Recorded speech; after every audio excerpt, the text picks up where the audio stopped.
We're all looking to be exalted. And actually, I believe that's something God has put inside of us. That we do look for exaltation. That there is something inside of us that says we do need to be exalted.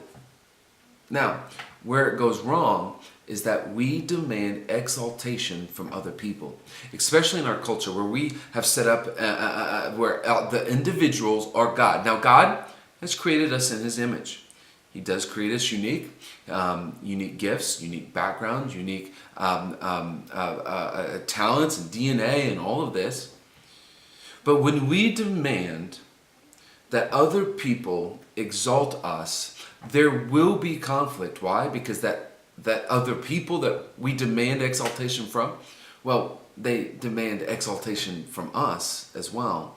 And see, that's where the conflict comes in. We cannot demand exaltation from the other person at the same time and both be able to receive that, right? And that draws conflict. So, when we wait for the exaltation of God, we actually choose to be like Daniel and choose to be like Jesus. That we wait for God's exaltation, which means we can serve anybody and everybody.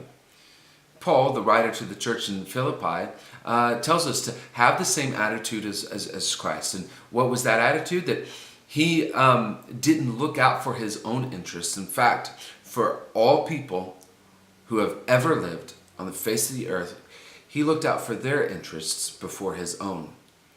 He was equal to God, but he didn't demand equality with God. He had all the characteristics and the power of God, but he pushed that aside in order to serve. And we see this from Daniel as well. He had the same attitude as Jesus. He just was 700 years before Jesus.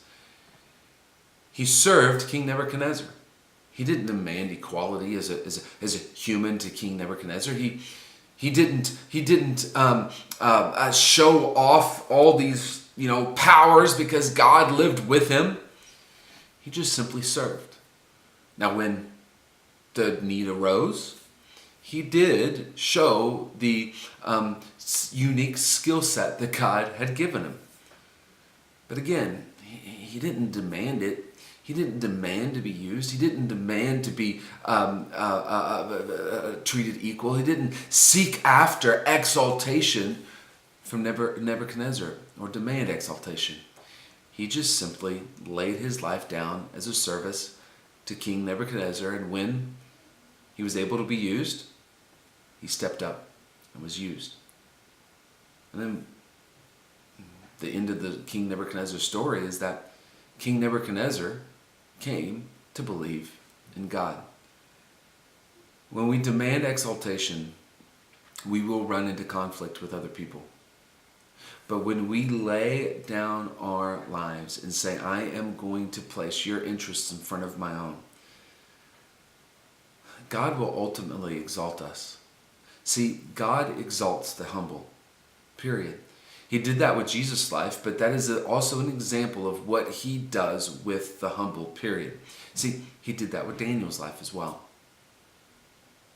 So the question isn't, will we be exalted? The question is, who will we demand exaltation from?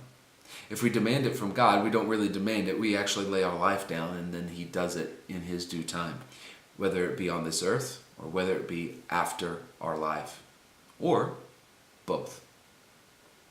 So who are we going to demand exaltation from? And how are we going to live our life? Laid down as a servant to others? Or are we going to live our life demanding exaltation from others?